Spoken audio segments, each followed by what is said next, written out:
mengkaji kitab Manhajus Salikin wa Tauhid Mufiddin karya Syekh Abdul Rahman bin Nasir As-Sa'di rahimahullahu taala. Pada kesempatan sore hari ini kita akan membahas salah satu bab di dalam kitab Al-Buyu, kitab jual beli, di bagian akhir yang berjudul Babul Hibati wal 'Atiyah wal Wasiyah. Bab tentang pemberian, hibah, atiyah dan wasiat.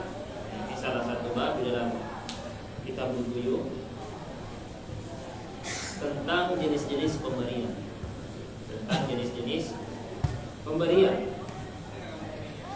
Dikatakan oleh penulis rahimahullahu taala wa hiya min 'uqudit tabarru'at. Ketiga jenis pemberian ini merupakan akad-akad tabarru'at. Tabarru'at itu artinya pemberian. Jadi dalam Islam dikenal beberapa bentuk akad, di antaranya akad muawadhat. Akad muawadhat itu transaksi komersil seperti jual beli, sewa menyewa. Kemudian ada akad tabarru'at. Tabarru'at itu akad sosial, ya. Jadi berupa pemberian, ya, sedekah, hadiah dan seterusnya itu merupakan bentuk tabarru'at.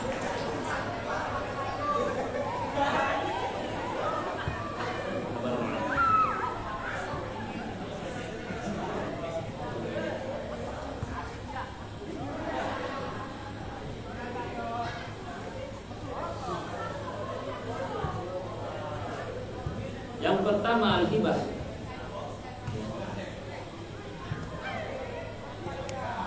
Al-hibatu at-tabarru bil mali fi hal hayati was-sihah. Hibah adalah pemberian harta yang dilakukan ketika dalam keadaan hidup dan sehat.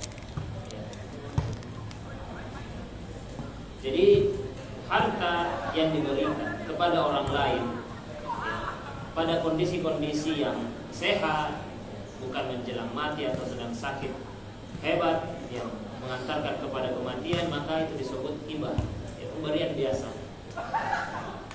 Kemudian atiyah, yang disebut dengan atiyah at-tabarru bihi fi maradi mautihil makhuf. Pemberian harta yang dilakukan di saat sakit yang bisa mengantarkan kepada kematian.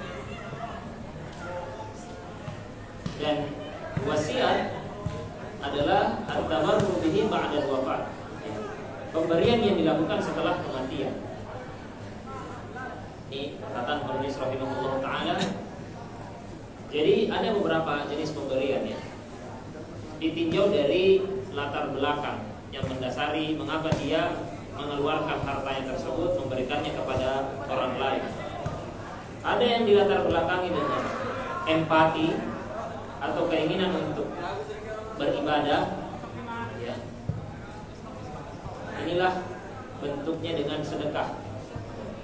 Sedekah itu didasari karena ada yang keinginan untuk ibadah yang besar, kemudian ada empati kepada orang yang diberi. Makanya itu sedekah. Karena itu sedekah biasanya terjadi dari orang yang kaya atau orang yang mampu kepada orang yang miskin, orang yang membutuhkan. Ya. Itulah mengapa, ya, jadi terjadi dari atas ke bawah statusnya, atas ke bawah. Itulah mengapa Nabi SAW tidak menerima sedekah, tetapi beliau menerima hadiah. Nabi SAW tidak menerima sedekah, salah satu hikmahnya agar tidak mengesankan bahwasanya beliau itu statusnya di bawah. Ada orang yang lebih di atas daripada beliau, makanya tidak menerima yang namanya sedekah. Ada pemberian yang latar belakangnya itu adalah untuk mahabbah, menghadirkan cinta, ya, menghadirkan cinta. Ya. Walaupun di sana ada niat ibadah, tapi yang mendominasi adalah adanya keinginan dan kecintaan dari orang yang memberi kepada orang yang diberi. Ya. Itu disebut hadiah. Makanya hadiah itu terkadang dijumpai dari atas ke bawah bisa, dari bawah ke atas juga bisa, atau dari sesama. Ya. Kalau kita kepada teman-teman kita biasanya bentuknya hadiah, kepada keluarga kita bentuknya hadiah, kepada istri kita bentuknya kadang hadiah. Kalau lebih dari nafkah yang wajib untuk kita keluarkan, itu hadiah. Ada yang latar belakangnya adalah beramal pasca kematian. Jadi hartanya tersebut dikeluarkan untuk digunakan atau untuk diberikan kepada orang lain setelah kematian dia. Nah, itu yang disebut dengan wasiat. Jadi dia berwasiat hartanya itu untuk supirnya misalnya, itu wasiat. Supirnya hanya boleh mengambilnya setelah dia mati. Selama dia masih hidup tidak diberikan untuk supir. Ada yang tanpa latar belakang apapun, hanya sekedar ya ingin memberikan manfaat kepada orang yang diberi, itulah hibah. Ya sekedar pemberian, menghibahkan barang. Ada pemberian yang sifatnya karena kewajiban dia atau karena anjuran, ya, yaitu seperti infak ya, atau nafkah. Nah, ini tergantung latar belakangnya. Ya, traktir itu kan hadiah ya. Biasanya dari teman-teman yang setara biasanya.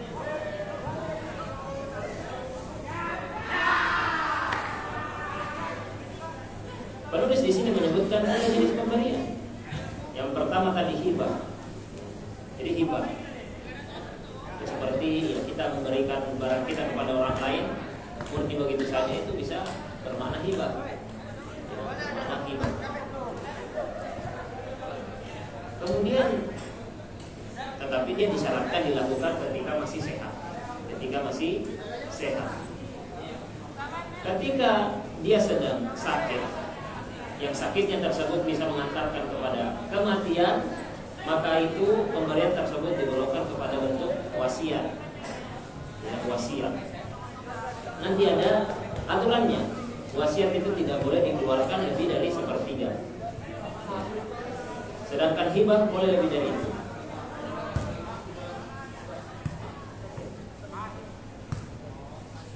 Adapun atiyah di sini adalah pemberian yang dilakukan ketika sakit keras yang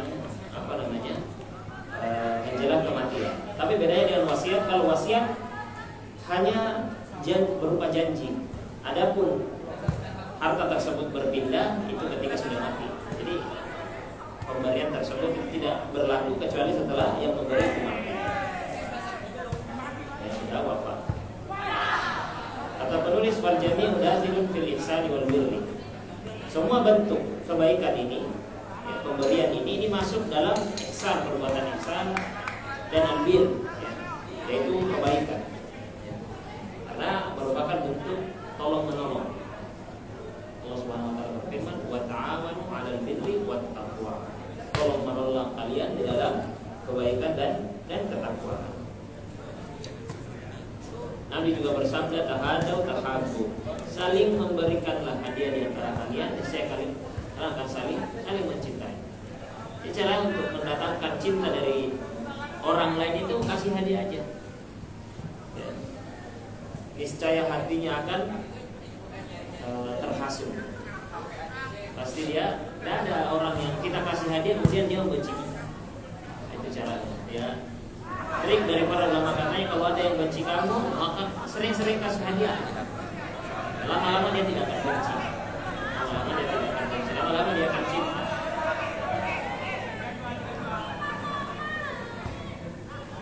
Kata penulis rahimahullah ta'ala, fal hibatu min ra'sil mal. Ya. Kalau hibah, dia bisa menggunakan ya, harta sepuasnya, memberikan harta sepuasnya. Jadi nggak ada aturan, mau setengah dari hartanya, mau semua hartanya itu boleh. Kalau hibah, saya hibahkan semua harta saya untuk kamu, misalnya, itu boleh. Wal atiyatu wal wasiyatu min ats-tsuluthi fa aqallu li ghairi warithin fa ma zada 'an ats-tsuluthi aw kana li warithin tuqafu 'ala ijazati warathatil mursyidin. Ya. Adapun atiyah dan wasiat, ya, itu hanya boleh diberikan kepada orang lain, ya, maksimal sepertiga. Maksimal sepertiga. Maksimal sepertiga. Itu yang pertama. Yang kedua, bukan kepada ahli waris, ya. Jadi misalnya wasiat seseorang kepada supirnya misalnya, itu boleh, ya, boleh. Tapi dia tidak boleh mewasiatkan hartanya untuk anaknya, tidak. Karena anaknya nanti dapat bagian tersendiri, yaitu warisan. Sedangkan wasiat kepada selain ahli waris. Makanya diberikan ketentuan wasiat itu tidak boleh melebihi sepertiga dari harta, ya. Kan ada ya, misalnya orang yang kaya, ya, dia punya anak angkat misalnya, dan anak angkatnya ini lebih baik, lebih berbakti dibandingkan anak-anak kandungnya misalnya.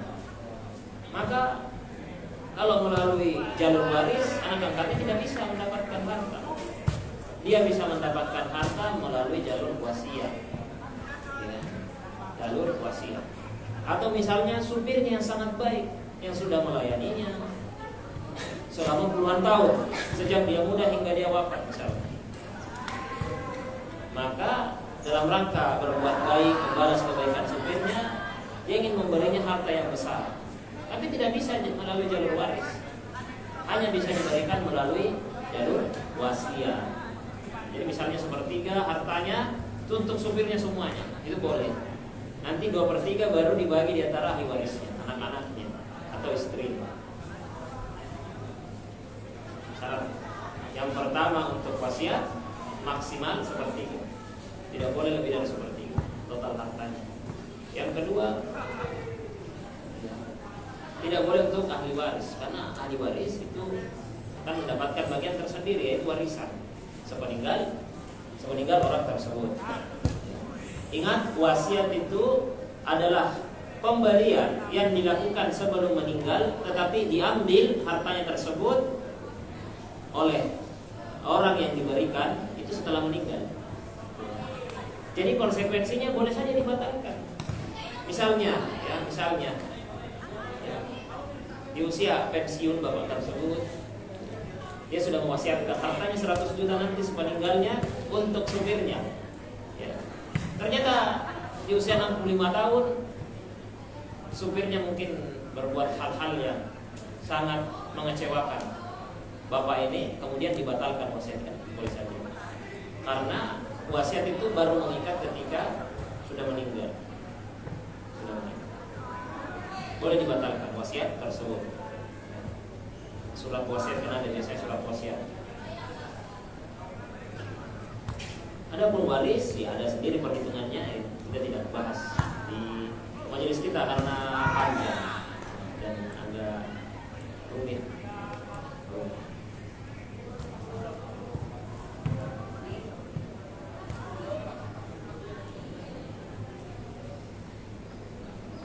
Boleh lebih dari sepertiga, kecuali kalau dan boleh untuk ahli waris wasiat tersebut kalau ahli waris yang lain setuju. Jadi ada pengecualian, boleh saja lebih dari sepertiga kalau ahli waris yang lain setuju. Asalnya tidak boleh. Aturan asalnya itu maksimal sepertiga, tapi boleh lebih dari sepertiga kalau ahli waris itu setuju.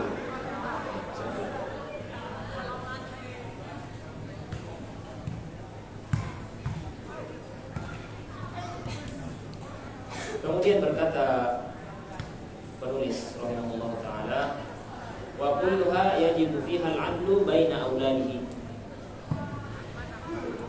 li hadithi ittaqullaha wa'dilu baina auladikum muttafaqun alaih. Dan bentuk pemberian itu, bentuk pemberian wajib adil di antara anak-anak berdasarkan hadis, bertakwalah kepada Allah Subhanahu wa taala dan adillah di antara anak-anakmu. Jadi terkadang ada kondisi di mana orang tua itu memberikan barang atau memberikan hadiah kepada anaknya atau hibah maka ini harus adil di antara anak-anaknya. Ya misalnya orang tuanya kaya misalnya, dia ingin memberikan mobil untuk anak pertamanya, maka dia juga harus memberikan mobil untuk anak kedua dan ketiga. Di luar dari kebutuhan, melebihi kebutuhan. Kecuali nafkah, kalau nafkah disesuaikan dengan kebutuhan. Tentu nafkah seorang laki-laki dan anak perempuan itu beda. Anak perempuan itu lebih banyak kebutuhannya. Mereka harus beli baju yang besar, skincare dan seterusnya. Misalnya anak laki-laki tidak perlu. Lebih dari itu, pemberian-pemberian yang sifatnya di luar nafkah itu harus adil. Ya, kalau anak pertama dibelikan mobil, anak kedua juga dibelikan mobil. Seperti itu ya, harus adil.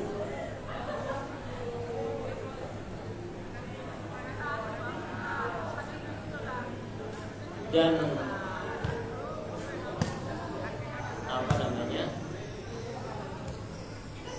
adil menurut syariat itu tidak mesti sama ya. Tidak mesti sama. Adil menurut syariat tidak mesti sama. Adil menurut syariat adalah memberikan kepada pemilik hak haknya masing-masing. Jadi kalau haknya segitu ya udah segitu. Ya. Misalnya dalam bab waris, yang namanya adil adalah laki-laki mendapatkan 2 bagian dari perempuan, itu adil. Tetapi kalau dalam masalah hibah, yang namanya adil itu 1:1. Orang tua boleh memberikan sesuatu yang lebih kepada salah satu anak dibandingkan anak yang lainnya, dengan syarat anak yang lainnya itu setuju. Dengan syarat anak yang lainnya itu setuju apabila orang tuanya memberikan hibah yang lebih kepada anak-anak yang lain.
Kemudian berkata penulis rahimahullah taala,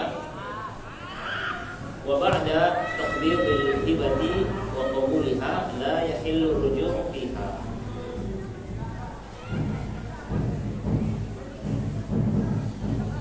Dan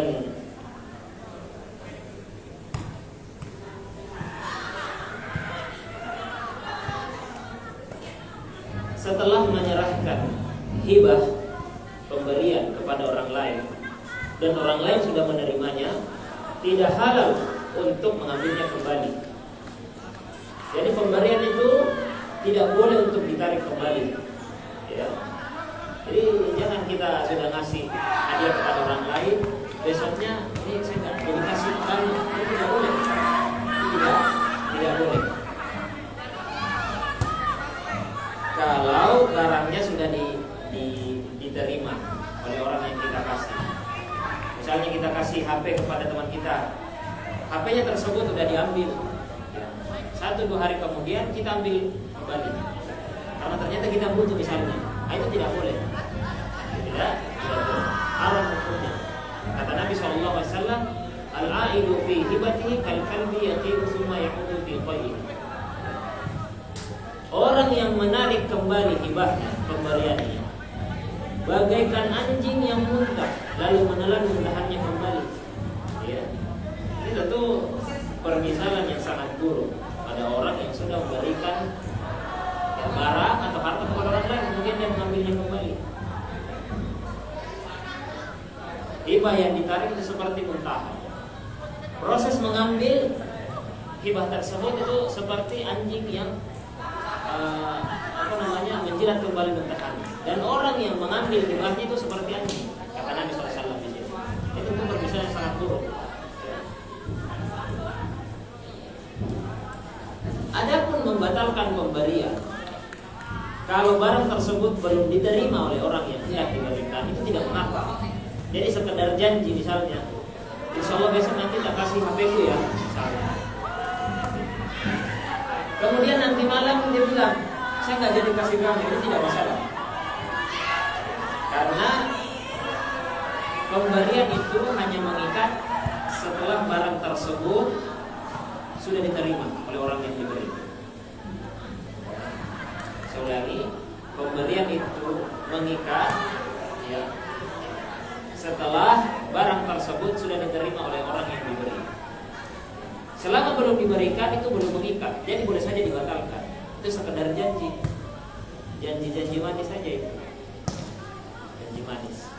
Ya orang yang diberi juga jangan menuntut, kemarin kamu janjiin untuk kasih ke saya.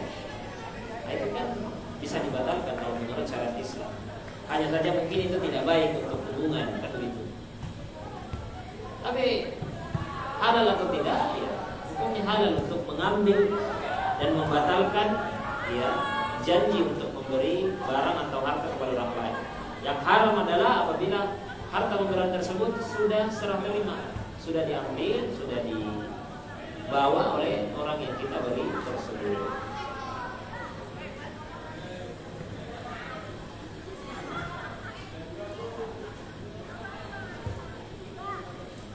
Kecuali pemberian ayah kepada anaknya ya, kecuali pemberian ayah kepada anaknya, dia boleh untuk mengambilnya kembali. Misalnya bapaknya ngasih anaknya motor misalnya, karena anaknya pakai motor tersebut bukan untuk kegiatan sekolah, bukan untuk kegiatan kuliah, diambil lagi. Nah itu boleh, itu boleh. Misalnya bapaknya berikan anaknya motor atas nama anaknya, secara hukum Islam boleh. Yang nggak tahu saya kalau dari positif tidak atau enggak. Tapi kalau hukum Islam itu pemberian dari bapaknya itu boleh untuk diambil kembali pemberian tersebut. Berdasarkan hadis Nabi SAW, la yahillu lirajuli an yu'tiyal 'atiyata thumma yarji'a fiha illa al-walid fima yu'ti walada. Tidak halal bagi seseorang yang telah memberikan pemberian kepada orang lain, kemudian dia mengambilnya kembali, tidak halal. Kecuali barang yang diberikan oleh orang tua kepada anaknya, dia boleh untuk mengambilnya kembali, boleh, ya, boleh. Kemudian penulis rahimahullah taala mengatakan, wa kana Nabi sallallahu alaihi wasallam yaqbalu al-hadiyah. Nabi sallallahu alaihi wasallam itu menerima hadiah.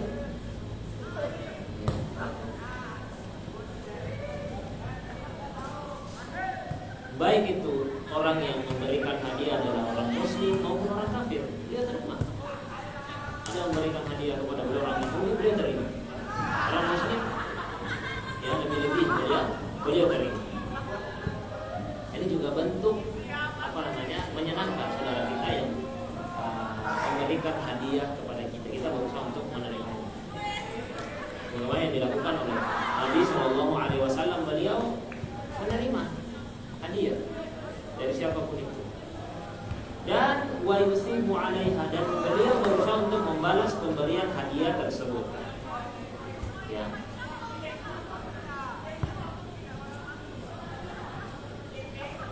Ya, ini kebiasaan Nabi SAW. Kalau ada yang ngasih hadiah kepada beliau balas. Beliau balas. Dengan hadiah yang semisal, hadiah yang lebih baik. Nabi SAW bersabda, "Man ata ilaikum ma'rufan fakafi'u." Kalau ada orang yang berbuat baik kepada kamu, maka balaslah perbuatan baik tersebut. Fa in lam tajidu ma tukafi'uhu fad'u lahu hatta ta'lamu annakum qad kafa'tum. Kalau kalian tidak menjumpai sesuatu hal yang bisa untuk membalas pemberian tersebut, maka doakan dia hingga kalian yakin bahwasanya doa tersebut sudah setara dengan pemberian. Ya, misalnya kita diberikan hadiah oleh Tuhan kita. Kita doakan. Kita doakan sampai kita merasa doa ini kayaknya sudah cukup untuk membalas pemberian teman kita tersebut. Minimalnya kita doakan jazakallah khair. Jangan kita ambil begitu saja tanpa mengucapkan terima kasih, tanpa mengucapkan doa agar Allah Subhanahu wa taala membalas kebaikan untuknya. Doa. Karena Nabi SAW mengatakan kalau kalian tidak memiliki barang untuk membalas kebaikannya, ya doakan. Dan seminimal-minimalnya doa jazakallah.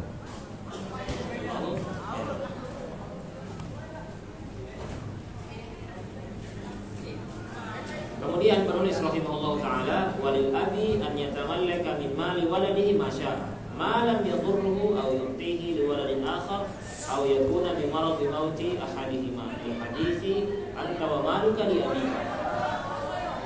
Boleh bagi seorang bapak, bagi seorang ayah untuk menguasai, untuk memiliki harta anaknya sesuai yang dia inginkan, dengan syarat ya tidak merugikan si anak. Ya. Jadi seorang ayah itu, seorang bapak itu boleh mengambil harta anak. Boleh. Karena ada hadis yang mengatakan anta wa maluka li abika. Kamu dan hartamu itu milik bapakmu. Jadi seorang bapak itu boleh mengambil harta anaknya dengan beberapa syarat. Yang pertama, tidak merugikan anaknya, ya. Sehingga bentuknya ya, anaknya memiliki kelebihan harta, sudah mencukupi. Mungkin anaknya kaya, gitu. Sehingga kalau bapaknya mengambil harta anaknya itu boleh. Kecuali kalau anaknya miskin atau ya, dia hanya punya motor satu-satunya untuk mencari nafkah, ya bapaknya tidak mungkin, tidak boleh untuk mengambil ya motor tersebut bukan untuk cari nafkah, itu merugikan anak. Tapi kalau anaknya kaya, bapaknya hanya mengambil 500.000 misalnya, ya, itu boleh. Au yu'tihi liwaladin akhar, dengan syarat juga tidak memberikan untuk anak lain. Jadi dia punya 2 anak. Si bapak ini mengambil harta anak sulungnya untuk diberikan kepada anak bungsu, ini tidak boleh. Tidak boleh, ya.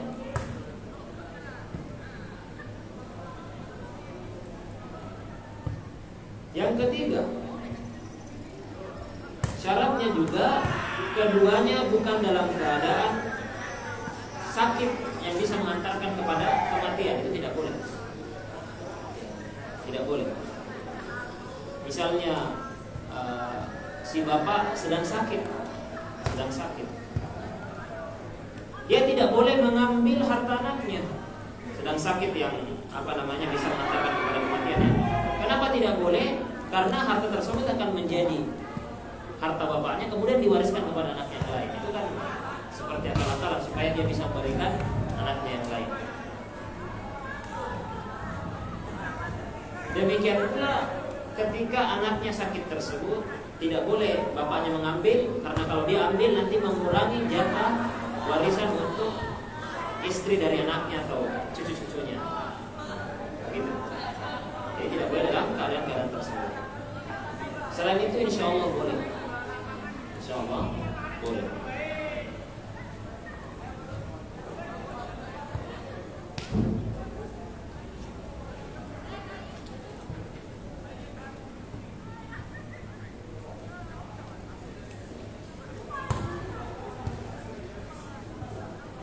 Kemudian berkata penulis rahimahullahu taala, wan Ibnu Umar radhiyallahu anhu marfu'an, diriwayatkan oleh Ibnu Umar radhiyallahu anhu secara marfu', ma haqqu muslimin lahu syai'un yuridu an yusif fihi yabitu lailataini illa wasiyatuhu maktubatun indah.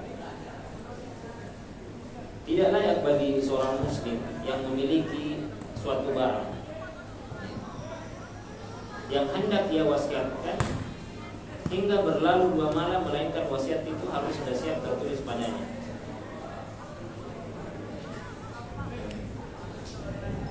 Artinya ini hadis ya, faedahnya adalah agar bersegera untuk memberikan wasiat, bersegera memberikan wasiat. Hadis berikutnya yang dibawakan oleh penulis di sini, Nabi SAW bersabda, Inna Allah qad a'ta kulla dhi haqqin haqqahu, fala wasiyata liwarith. Sesungguhnya Allah Subhanahu wa Ta'ala telah memberikan kepada setiap orang haknya masing-masing. Oleh sebab itu tidak ada wasiat untuk ahli waris. Ini dalil untuk pembahasan tadi yang sudah kita jelaskan di awal. Wasiat itu tidak ditujukan kepada ahli waris, kecuali kalau diizinkan oleh ahli waris yang lain. Sebagaimana dalam salah satu riwayat, illa ayyasha al-waratha, kecuali kalau ahli waris yang lain mengizinkan.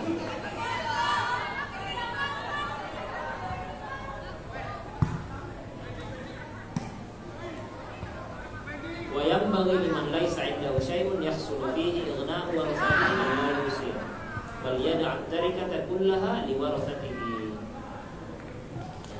Hendaknya seorang yang tidak memiliki harta, artinya dia orang miskin, dia tidak memiliki harta yang bisa mencukupi ahli warisnya, agar tidak mengeluarkan wasiat.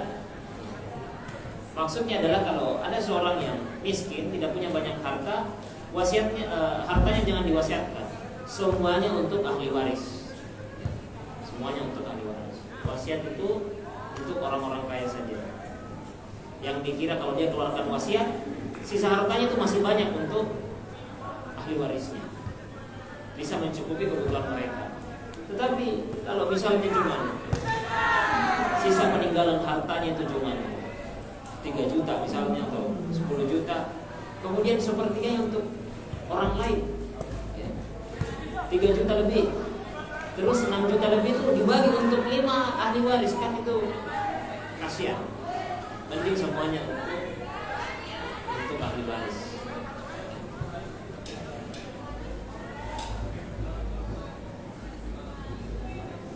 Sebagaimana sabda Nabi SAW, innaka antadhara warathataka aghniya'a khairu min antadharahum 'alatan yatakaffafuna an-nas. Sesungguhnya jika engkau meninggalkan ahli waris dalam keadaan berkecukupan, itu lebih baik daripada engkau meninggalkan mereka dalam keadaan miskin hingga meminta-minta kepada orang lain. Menulis al-khair matlubun fi jamil ahwal, ya. Dan kebaikan itu dituntut untuk dilakukan setiap saat. Ya, kapanpun kita memiliki harta, kita berusaha untuk memberikan kepada orang lain sesuai kemampuan kita, baik itu bentuk sedekah, baik itu bentuknya hadiah, traktiran, apa yang kita mampu.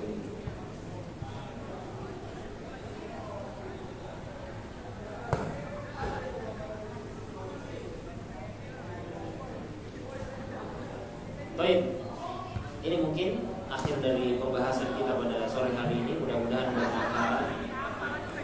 Ini adalah pertemuan terakhir ya untuk semester ini.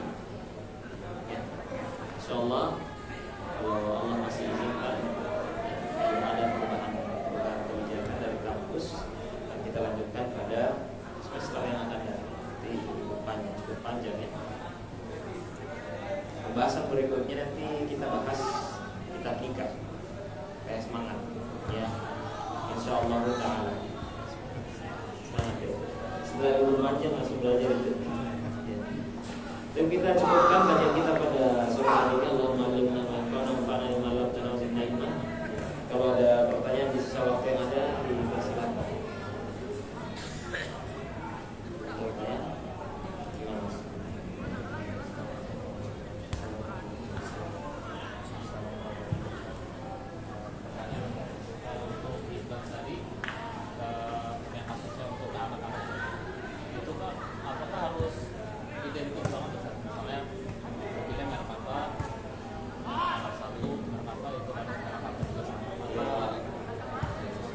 Ya wallahu a'lam ya.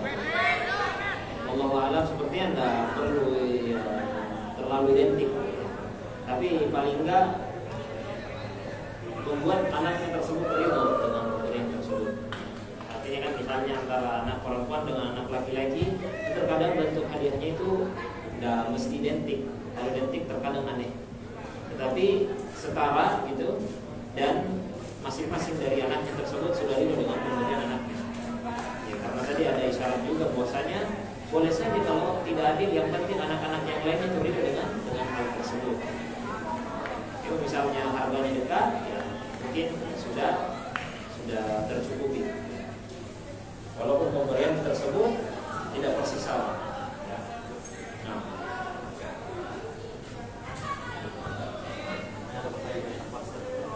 Pertama ada dua pertanyaan. Pertama, apa hukumnya memutus hubungan dengan saudara kandung karena masalah warisan?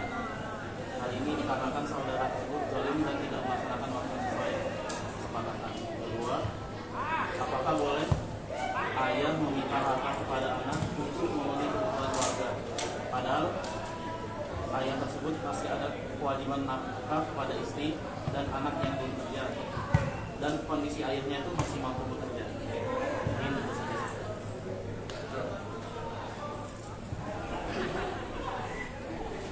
Yang pertama tadi tentang memutus ya, hubungan silaturahmi di antara keluarga karena adanya masalah warisan. Ini memang masalah yang banyak terjadi sebenarnya. Warisan itu sumber pertikaian yang banyak kita menjadi keluarga. Ya secara teori ya, kadang sering diamalkan. Tapi secara teori yang dituntunkan oleh agama kita bahwasanya namanya hubungan silaturahmi itu tidak boleh diputus. Walaupun orang ya atau kerabat kita tersebut ingin memutus tali kekerabatan dengan kita tetap berusaha untuk menyambung. Ya. Karena keadaan kerabat itu ada tiga, ada yang disebut memutus, ada yang disebut menyambung, ada yang disebut membalas. Dan yang dimotivasi adalah menyambung. Memutus itu adalah apabila ada kerabat kita yang memutus tali silaturahmi dan kita, terus kita putus juga sebagai bentuk balasan. Ini juga kita terkena, ya, memutus tali silaturahmi. Yang kedua, walaupun dia memutus, kita tetap berusaha untuk menyambung. Nah, inilah yang dimotivasi oleh syariat kita. Yang ketiga, kalau dia sambung kita juga sambung, kalau dia putus kita juga putus. Yang terbaik adalah apapun yang terjadi, kita tetap berusaha untuk menyambung. Mau dia sambung, kita juga sambung. Mau dia putus, ya kita tetap berusaha untuk berbuat baik. Kita tetap berusaha untuk mengunjungi sewajarnya. Itu yang dimotivasi oleh syariat. Walaupun memang apa yang dilakukan oleh sebagian orang zalim, ya itulah, nggak bisa kita kendalikan, nggak bisa kita kontrol. Yang bisa kita kontrol adalah diri kita sendiri. Kalau bisa kita nasihati, ya nasihati. Kalau tidak bisa, ya kewajiban kita untuk tetap menyambung tali silaturahmi kepada setiap kerabat kita dan tidak membalas keburukan yang dilakukan oleh orang lain. Walaupun kezaliman itu bisa dibalas dengan kezaliman, boleh, selama tidak lebih zalim. Tapi apakah ada orang yang melakukan pembalasan dan tidak lebih dari pembalasan tersebut? Itu jauh. Jadi yang terbaik dari membalas kezaliman adalah dengan memaafkan dan berbuat baik kepadanya. Kemudian yang kedua, ya, dari yang kedua ini, Ayat. oh iya. Ya, zahirnya tadi sebagaimana yang tadi kita sampaikan, dia tidak boleh ya, begitu saja untuk mengambil harta anaknya apabila merugikan anak. Demikian pula dengan tujuan untuk membebaskan dirinya dari nafkah kepada anak yang lain. Tidak boleh ya. Apalagi bapak tersebut masih sanggup untuk mencari nafkah. Oke lah, anggaplah anak tersebut kaya, maka yang bisa dilakukan oleh bapaknya hanyalah memotivasi, ya, berbuat baik sama adikmu masih sekolah, itu saja. Adapun sang kakak tidak memiliki kewajiban untuk menafkahi adiknya, tidak memiliki kewajiban untuk menafkahi adiknya, kecuali kalau si bapak tersebut itu miskin dan tidak sanggup untuk berusaha maka si anak tersebut barulah dia dimotivasi untuk menafkahi bapaknya. Menafkahi bapaknya. Kan begitu. Demikian pula adanya, jika adanya miskin tidak sanggup untuk berusaha, dia juga ya dituntut untuk menafkahi keluarganya. Kewajiban nafkah dari seseorang itu hanya untuk istrinya dan anak-anaknya. Ya. Adapun kepada orang tuanya atau kepada adiknya, kepada kakaknya, itu hanya berlaku apabila dia mampu dan orang yang dinafkahi tersebut miskin. Sedangkan kepada anaknya, kepada istrinya, walaupun istrinya kaya ya tetap seorang suami harus menafkahi. Seorang suami harus menafkahi. Bapaknya itu tidak wajib menafkahi oleh anak. Tapi kalau anak menafkahi itu perbuatan baik. Tapi sekali lagi tidak wajib. Apabila anaknya ingin menafkahi,